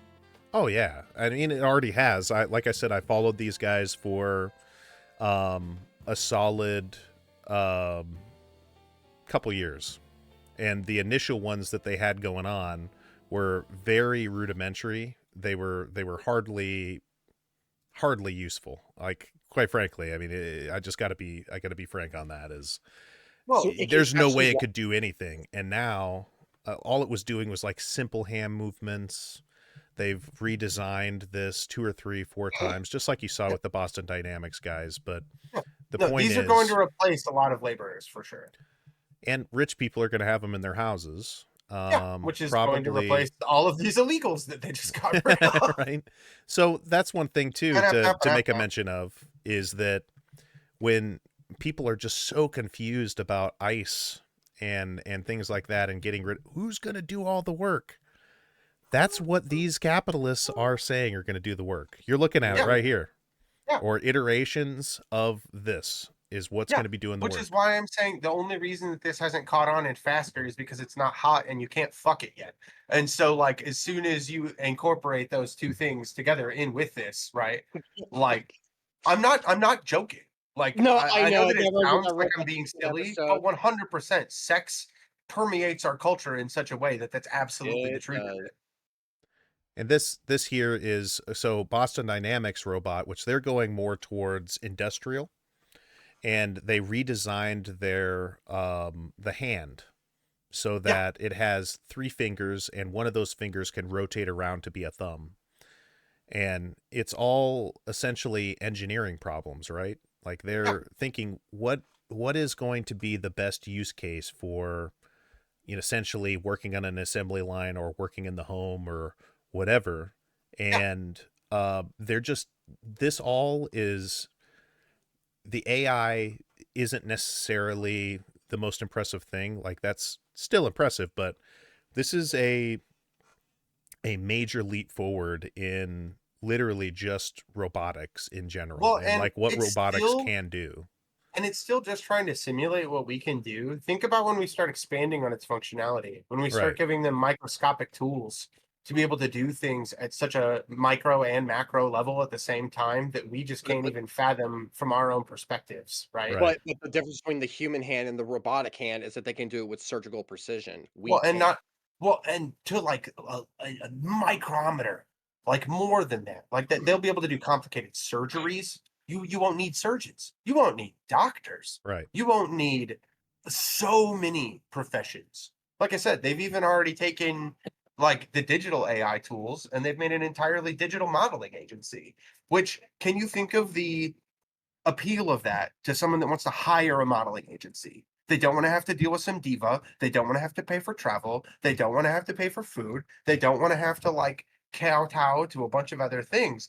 They can have exactly what they want in exactly the product that they want in exactly the setting that they want without having to worry about weather or complicated photo shoots or whiny photographers or the rest of the staffing that they would need to hire. They can literally pay this company $250 one time and get a perfect product every time. They don't have to worry about the human aspect of it. None of it. And so the appeal to the consumer of the product is immediately valuable. Like so much so. And the thing is even if you don't participate in that, your competition will, and then capitalism itself will consume you Right. and you will fail as a business. And Right. so that's what we're seeing happen all over the place. That's why we just saw 7,000 layoffs at Microsoft. That's why we're seeing these massive layoffs all over the place. And it's all the butchering of middle management because none of these companies need it. We'll see it in government. We'll see it in sectors we can't even imagine. But like, I do think that it is kind of like an inevitability of profits where it is so efficient that it will happen.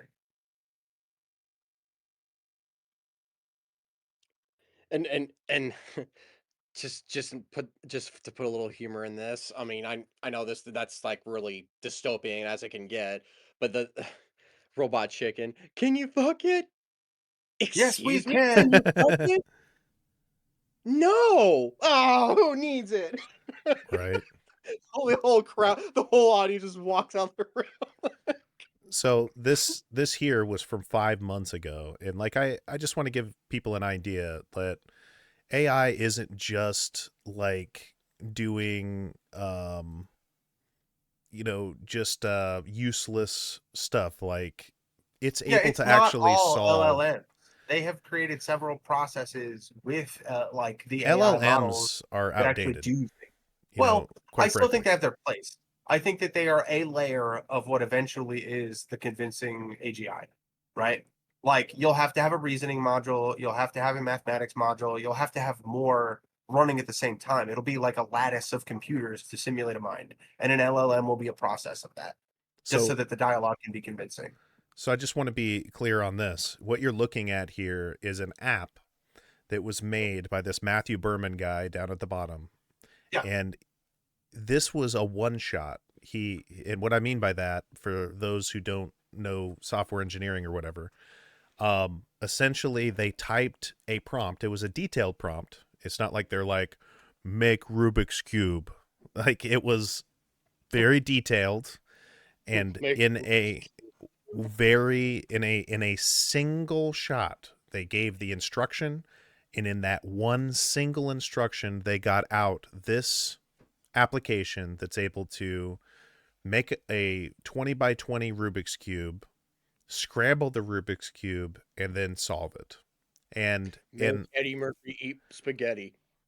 right, and I'm just saying, like, so many people seem to think that AI is just literally slop video or whatever content, and that's an aspect of it, but that's just it such a can be, but it doesn't small have to be. that's just That's a that's the other thing. small section of what AI can do. AI Or- has been used to help people speak who are nonverbal. It can Yeah, literally read things within their brain yeah, and allow them to speak to their family members. It allows certain people to see who were not able to see before, because they can literally put like uh you know different things on their optic nerve or whatnot, and yeah. help them see. So My argument about it the whole time has been that the ceiling did not move. Like the The floor did. capstone is still the same. The floor went up. It enabled so many people that were like, I can't draw. I can't do this. It enabled handicapped people and disabled people to participate in something they were unable to do before. People to express themselves with art and music and culture in ways that they hadn't been able to before. And some people are critical of that and gatekeep it, and they're really negative. And but like I said, most of those people are consumers and they're more focused on profits, and right, they care about the wrong things. Um, I wanted to share this real quick in general again, where one of the perspectives that I feel like people don't consider is the agency that it can give you. So the video that I put in here as a sample is one where they incorporated a large language model into Skyrim VR gameplay, and the player starts accusing the guy of being a traitor. And then he produces a document, and then he tells the Jarl, like, hey, this is proof that this guy is a traitor. And they all start playing off of that. All of the NPCs start interacting with this person. And there is no experience that gives you that kind of agency in a right, world, in a video game, without this kind of technology. Like, it gives you the ability to interact in a way unfathomable, right? right. And that's the a remarkable thing. But I would say that the like the further issue that we see in the future, beyond it being like an entertainment thing, is that essentially, like you said, like we were talking about an economy where little to possibly no work is achieved by humans. Yeah. And we're getting to that point. And I just want to, put a pin in that, because, this guy is over here just kind of like talking with these LLMs, and that's neat. But, But this is also like an expression of VR and just alternative living as a thing. Like I said, like you said, if we don't have to work, what are we going to do with our time? We're going to entertain. We're going to create stories. We're going to right, show things. Imagine streaming things like this. It'd be as good as a television show if you did it right. It'd be right. as good as White Lotus or anything else. And so like that will become commonplace among people, is just kind of consuming each other's content. And then this entire like weird TikTok culture that we have will become the proxy that those monetary values are based on. It will be a popularity contest, right? Right. I mean, so there's this guy that I saw in a podcast recently, and his whole business model is essentially creating a virtual world based on any IP that you can think of, or something that you make yourself.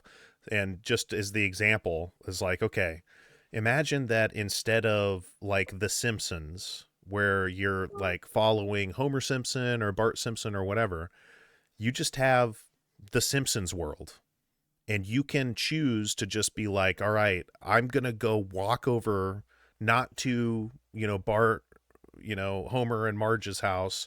I'm going to go to this street corner of, this obscure character that maybe ran a bar.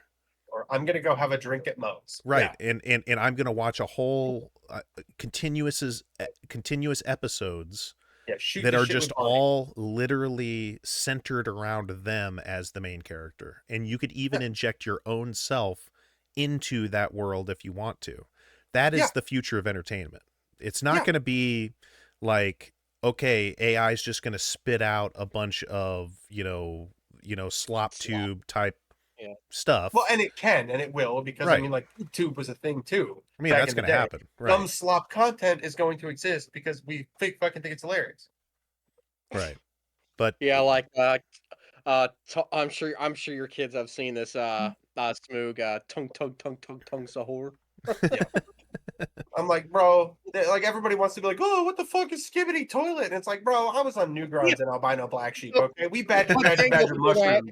Like, we did shit for no reason all the fucking time. Don't act like it's a new thing. Yeah, definitely have seen my share of that type of stuff. But so going to the last little thing here, and we could probably end on this, is that when it comes to AI, what we're really concerned about, not because we have to have it, but because it's something we need to plan for, right? Is that this very well could, over time, decades, it's going to wipe out the working class. And well, more than that, I think it's the axe that wedges in and then is deterministic. So like if you were on one side when the axe fell, you will be on that side practically forever. Right. So if you're poor now, you will remain poor and your family will be poor for all of time. And then if you were wealthy and affluent before, you can lose that, but more likely it's easier to keep it. So because you will have access to these tools to maintain your money and finances. So let's listen to Bernie here. It's about 4.5 minutes, but I think it's important to just frame that this isn't me talking about some fringe thing. And a lot of people might say, oh, well, Bernie Sanders is radical. It's like, whatever, bro. This is like a sitting senator, and he's talking right now about what AI is and what it's going to. And I skipped some into the video. I recommend that you go check it out. It's on Senator Bernie Sanders' YouTube channel. Yeah, at this point, but it's not just economics. Work, whether being a janitor or a brain surgeon, is an integral part of being a human being. The vast majority of people want to be productive members of society and contribute to their communities. What happens when that vital aspect of human existence is removed from our lives? Further, and now we get into some pretty deep stuff, the rapid developments in AI will likely have a profoundly dehumanizing impact on all of us. In many ways, it will actually redefine what it means to be human, fundamentally alter our relationships to each other, and the very nature of what we call society. Can AI and robotics be of help to us in many ways? Absolutely. I believe they can. I am not a Luddite. The goal, however, is to make sure that the new technologies being developed serve human needs and not just further enrich a small number of multi-billionaires. We do not simply need a more efficient society. We need a world where people live healthier, happier, and more fulfilling lives. So, where do we go from here? And again, I don't have all of the answers, but here are just a few ideas as to how, in my view, the advances in technology can benefit ordinary Americans and not just multi-billionaires.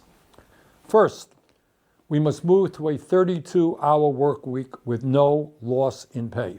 Think about it. Yeah! Yeah! Okay. Today, American workers are 400% more productive than they were in the 1940s when the 40-hour work week was first established. Artificial intelligence and robotics will greatly increase that productivity.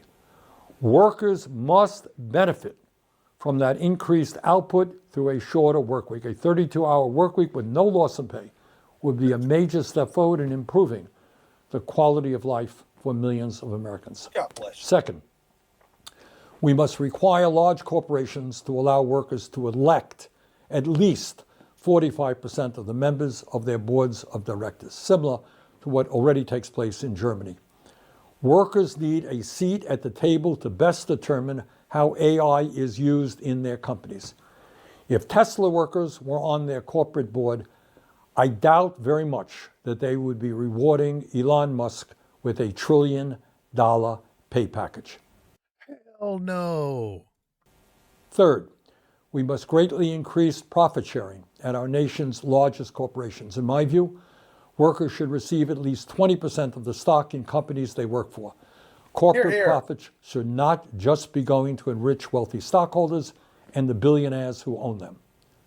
Fourth, we need to substantially expand the concept of employee ownership in America. When workers own their own businesses and are more involved in the decision-making processes, they will make choices that benefit everyone in the company, not just the people on top. Fifth, instead of providing billions of dollars in tax breaks to companies that are throwing workers out on the street and replacing them with new technologies, we should enact a robot tax on large corporations and use that revenue to improve the lives of workers who have been harmed in this transition. You're here. Bottom line, AI and robotics will bring a profound transformation to our country. Nobody denies that. In my view, we must fight to make sure that these changes benefit all of us and not just a handful of billionaires. Let the debate begin, and we need your participation. God, you're so fucking based. I know, man. So fucking based. Well, So Bernie, I have one question. Location and who am I dueling? who are you doing? Dueling.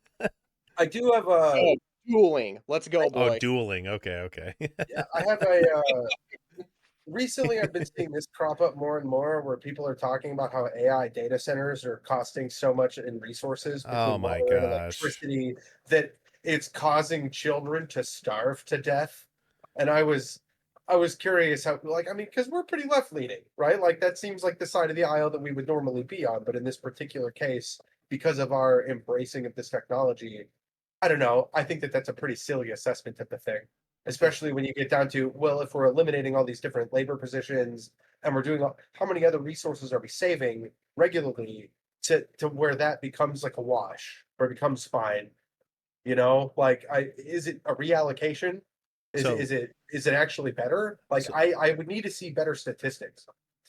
So when it comes to all data centers, including data centers that are specifically for AI, that's like something around 1% of the grid in the United States. I mean, we're talking about literal pennies. And when we're talking about like, okay, so More Perfect Union, I watch them occasionally, and I mean, I recommend checking them out. They're talking about various different data centers that are built in areas of the United States, rural areas of the United States, and they are in fact polluting those areas because they're using like natural gas turbines and things like that. to power the place. I mean, there is a massive use of power. The water doesn't get ruined, okay? So I'm just going to flat out say that, okay, it's not like the water that these systems are using to cool are just essentially ruining fresh water or whatever. Now, is it the case that the existing infrastructure wasn't built to support this industry? Absolutely. And I see that as a problem, once again, of capitalism. I see the problem of putting a humongous data center next to where people live as a problem of capitalism. That would have never happened if it was a case where workers rose up and said, no, you're not going to go put this in my backyard because you're going to just pollute the living crap out of it. It wouldn't be the case if workers rose up and said, hey, you're not putting this over here and as a natural gas turbine to go over and power the thing. You're going to come up with some other better solution that doesn't pollute the living crap out of my backyard. You need to upgrade the grid. If you're going to go over and put this thing in here, guess what? You're going to front the bill to support our existing infrastructure. But do you know why that didn't happen? It's because corrupt piece of shit politicians allowed those capitalists to go put those big data centers in somebody's backyard when it never should have happened in the first place if they weren't a crony, money-grubbing dirtbag. It never would have happened. So I'm just saying, like, I get the whole climate change is a thing. It is. I get the whole don't pollute, and I get the whole, hey, they're taking our water and I can barely even get any water pressure at the tap. But the point is that is a failure of leadership. That's a failure of a system. And that's a failure, especially of the capitalist system, because it's always going to play towards the capitalist that comes in and brings their data center to some rural area. And they're like, ooh, I'm going to take this money. It's going to happen over and over again until you wrestle with this problem of capitalists versus the working class. The working class are the ones that are getting screwed. Right now, the capitalist is the one that's making money off of this AI data center when it should be to the people. And that's the whole conversation, in my opinion, of, oh, it's copyright, blah, blah, blah. It's like, okay, give it to the people. It should be a free service. It's taking in all of our data to be able to be useful. Guess what? The people own it. That's what it should be. Is that we own AI, not some stupid capitalist dipshit that makes $5,000 a minute. That's really what the answer is. It's not the technology. The technology is great. If freaking, like, going back to these guys, if there was such a thing as, AI that could run factories back in Stalin's time, right? Or any of these other capitalists that people want to straw man, right? Or excuse me, communists or, socialists that people want to straw man. Do you think that they would just not use it? Hell no. They would go over and use that. They would use that to enrich the working class. Or at least in the case of their corrupt asses, and they're corrupt in different ways, they would use it to, further push forward like the Soviet Union or, whatever. But the point is like, it doesn't matter what the economic system is. The technology is still going to get used. And the way that it gets used has to do with the system in which it is used in. So that's really where we should be focusing on. If you don't like the things that come out of AI, really should not be going over and saying, wow, we just got to fucking ban it, blah, blah, blah. It's like, dude, this thing is going to, like, in a matter of decades, cure disease. Yeah. And I'm not even talking about a specific disease. All diseases. To go over and say that we're just going to not use that or whatever is absurd. It's not a real position. It's not a position that anybody should take seriously. I mean, yeah, it's going to happen whether they like it or not. Because, I mean, I don't know why people are like, be like, yeah, well, I'm gonna boycott this. I'm gonna boycott that. Okay, again, that kind of goes back to there's no ethical consumption in capitalism. Same thing No, with AI. They want it. It's built to be self-evolving. It's supposed to learn and it's supposed to adapt to any situation. You really, AI has yeah. already discovered drug repurposing. It like found one called Every Cure was is what it was called. They found an old drug called alidamubab, and it could be effective in treating a rare and fatal disease called idiopathic multicentric Castleman's disease. And so like it's solving old problems with old solutions in ways we had never considered before, which like that's just a positive, right? Yeah. Mhm. Yeah, like, because fun fact, I didn't know there was a word to describe people saying, like, they hate new technology, the blue dye. I didn't know that was a thing. Glad I learned that. That's awesome. Now I know Did it's a did thing. you are you familiar with its origin? I'm not, no. I like I said, I Um, didn't know that word existed, so no. Back in 1811, a member of a band of English workers, they went around and destroyed a bunch of machinery in cotton and wool mills because they believed it was threatening their jobs. So calling them a Mhm. Luddite is literally like a callback to a time in history where something similar to this happened. But if you look at what came of it, right? Guess what's in the cotton and wool mills these days? The same thing. Machines. Right. Yeah.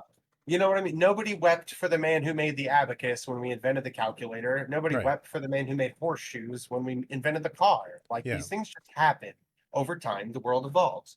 And, you know, there will always be a place for some of those things, right? Like we still appreciate the vinyl record. We still appreciate horses. We still appreciate a lot of it, but they are not going to always be the deterministic de facto method of something for society. When we find something more effective, we will use it. Nor should it be. That Yeah. is literally what it is to be human, is to progress technologically. That is Thank you. literally the point, is Yeah. to I've been trying increase to say that. like our And I quality mean, of life through technology. Seriously, it's supposed to make things not suck, like medicines and all that shit. Medicine used to be it used to be so super ineffective back in in the early 19th and 20th century compared to what it is now. It's so ineffective. And I was like, no, there's too many drugs and people taking too many pills and meh, meh, meh, meh." Okay, so would you rather be susceptible to diseases that we literally can beat like that then? So would you rather have your lifespan cut and by a significant amount of years then? Yeah. Because you're so worried about taking so many pills?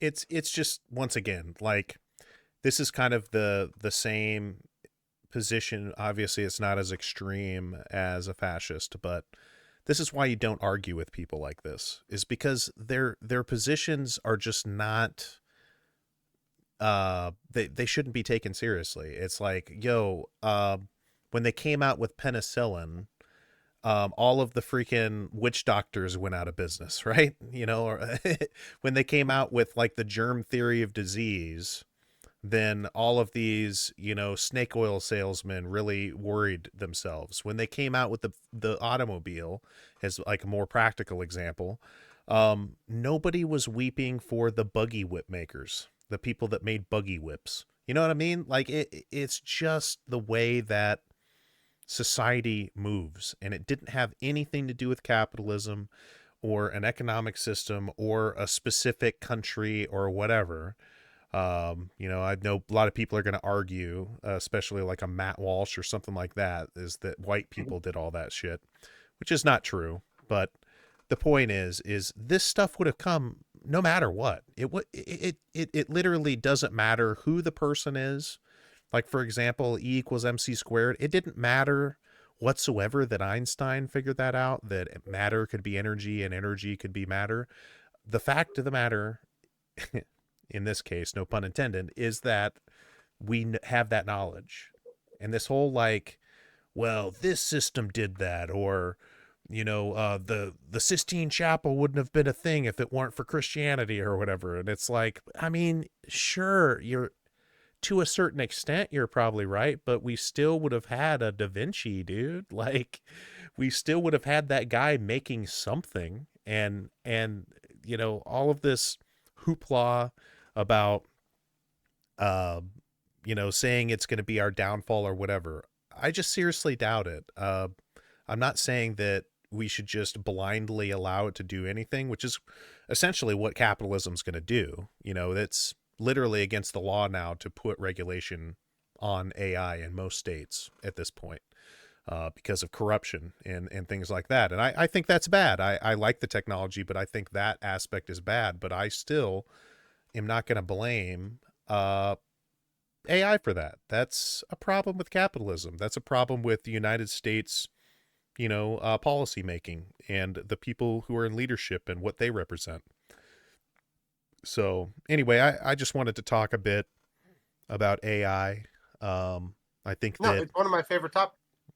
I think that there's a lot of people who really sell it short, where they're talking about how it's a bubble and this and that.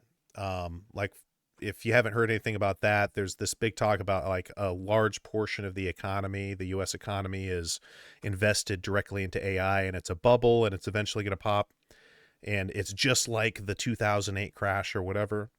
Well, I'm sorry. I'm once again not an economist, but that's not the same situation. You're literally comparing apples to oranges here. In the 2008 crash, that was where banks were providing loans for people who essentially couldn't pay them back. And there was an actual literal problem with that system or whatever. Right now, with this AI bubble, it is companies who are making profits and then reinvesting those profits into AI. So the money actually exists.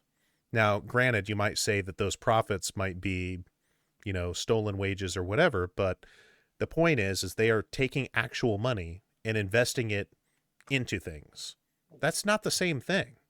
Now, if people there is a certain amount of people deciding to invest in things like through the stock market based upon those investments. So maybe there's some there that could go awry, but we're already seeing, like, and I can say firsthand experience that the tools that are out right now, you're effectively able to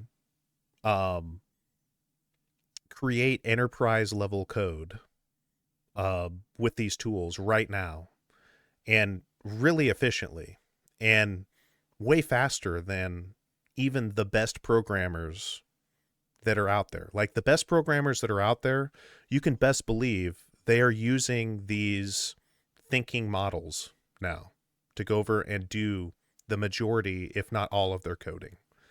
If they're not, they're literally sacrificing time and efficiency. And why would they not? And I encourage a lot of people as the working class. I mean, I guess if you're working a gas station job or whatever, there's not a whole lot that AI is going to help you out. But it really does make sense to look in. You won't need to go inside the store anymore. Right. You won't go in the store. You'll walk up to a window. You'll tell the AI what you want, and it will vend it to you like a vending machine while it automatically pumps your gasoline. Right. The gas station will not have any employees so that they cannot be robbed anymore. And it will be the same with everything. They will do that at Walmart. They will do that at Target. They will do that everywhere and get rid of all of the people so that they no longer have to pay them, and they have no overhead, and they have no theft. You will have all of your groceries bought to you by automated delivery vans. Like, it's coming. The main limitation right now are two things. What if I need to poop? It will suck the poop out your butt. Every Tesla has a shithole. It's just, and it'll be out. Runs just... on shit. Just like shove a pipe up your ass. Yeah, you literally, there's a funnel right there in the driver's seat. You gotta sit there. It's gonna know that you have to shit before you know you have to shit. Like, my Tesla runs on methane. Right. You're gonna, like, right afterwards, you'd be like, "Man, I feel a lot better, thanks." So fucking awesome. Yeah, I need a pack of Marble 72s, and is there a bone? Brought to you by Dyson.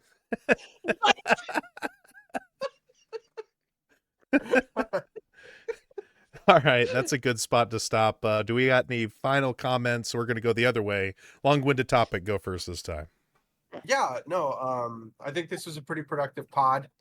For all of our haters in the comments, please try to actually leave some thoughtful conjecture, engage with the conversations, bring up some talking points, share some articles for crying out loud. Do whatever you need to do to like disagree with us, but like bring an actual topic to the table, Right. please, because like then we'll have something to talk about. Don't be Um, you're just a poopy head. You're I just a hope that stinky we poopy can head.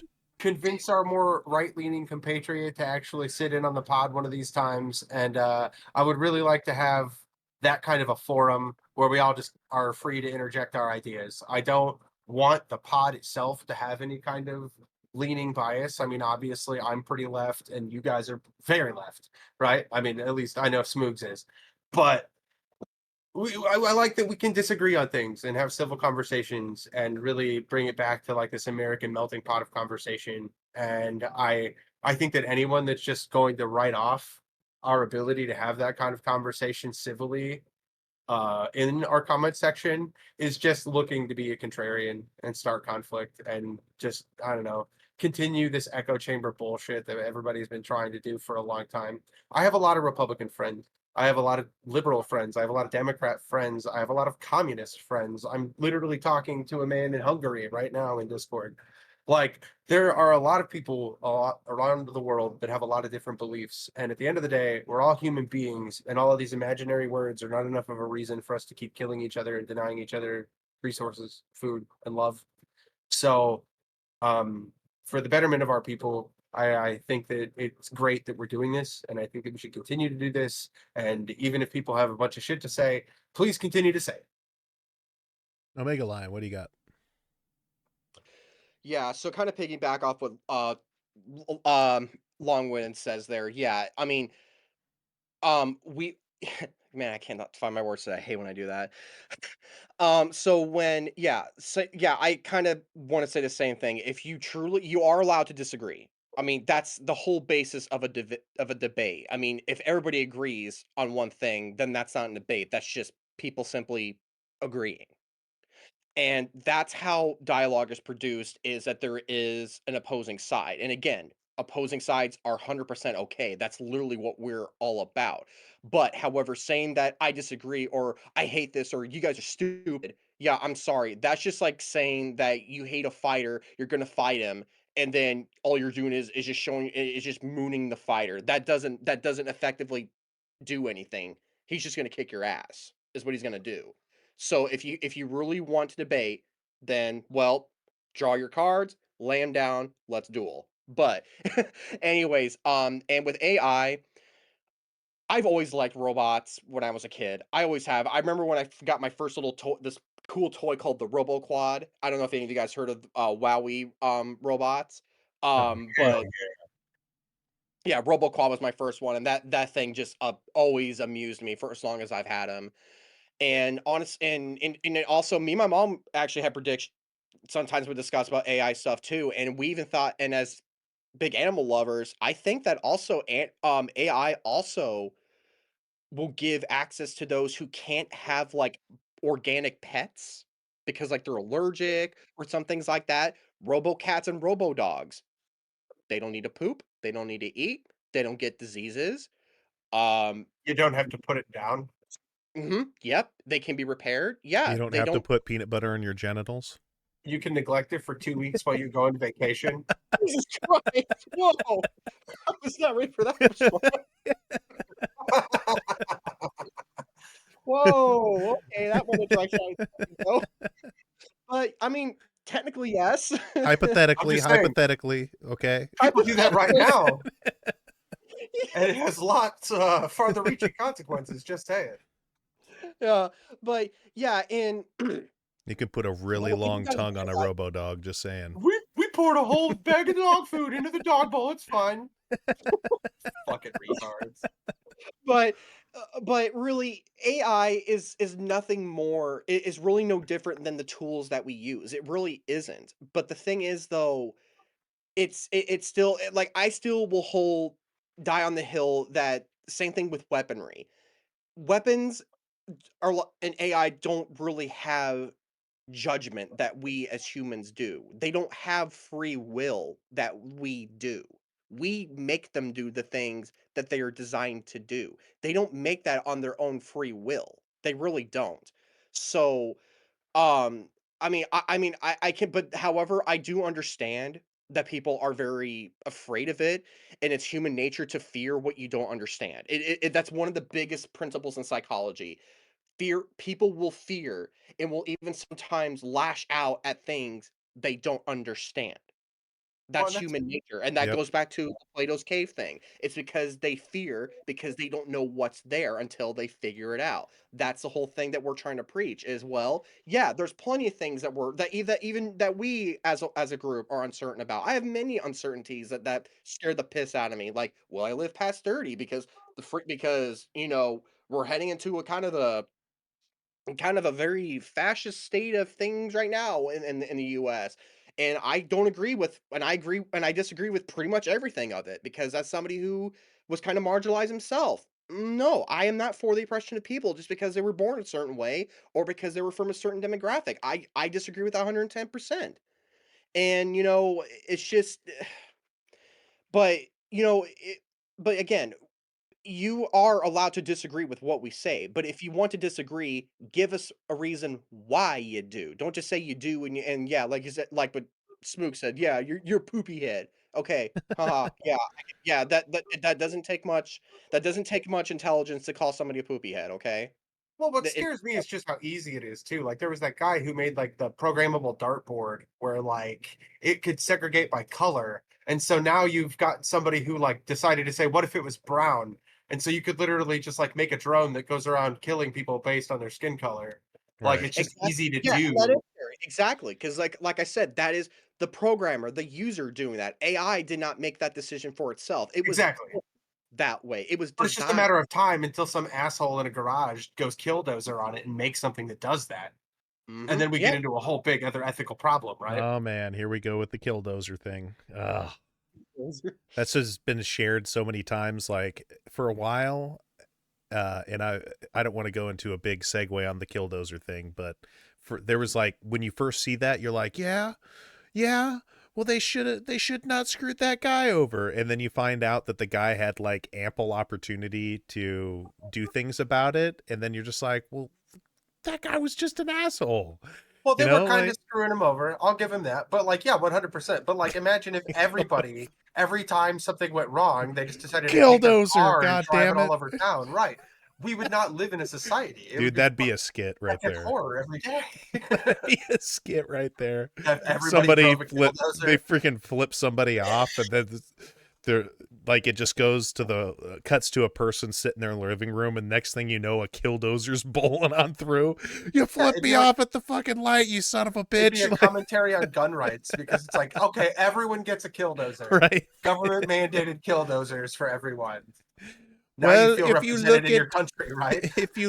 Article 3 on Section 5, everyone is given a killdozer by law. They're beautiful, they're big, they're wonderful. Everyone loves their killdozer. Greatest invention in the history of our country. Done wonderful things for coal. Everyone's coal killdozer is wonderful. Brought to you by Brondo. Why do you always say that? Because Brondo pays me every time I say it. Duh. We truly are living in Comanche times. All right, guys. Well, I will let these guys have the last word here. I've said plenty. I don't have Thanks, any final everybody. thoughts, but really would appreciate if you would hit the like button if this is something you like. If you don't like it, hit the dislike button. That's Give fine. it a thumbs up. Give us a thumbs down if you don't like it, and Don't do that. No, don't let us stop. go into the comments. Hey, engagement is engagement now on YouTube. So if you engage with the channel, we appreciate it. No matter which way that goes. If you do disagree, we would love if you would show your thoughts in the comments a little bit more than you're a poopy head. Give us the reasons why, and we'd love to interact with you. As always, We love that you watch. It is amazing. I never would have thought opening up this new channel we would have had 170 plus views on the first thing and 10 plus comments. That's amazing, and I love that we're doing something here that people are engaging with. Hit the subscribe button if this is something you like, and we will catch you on the next one. See ya.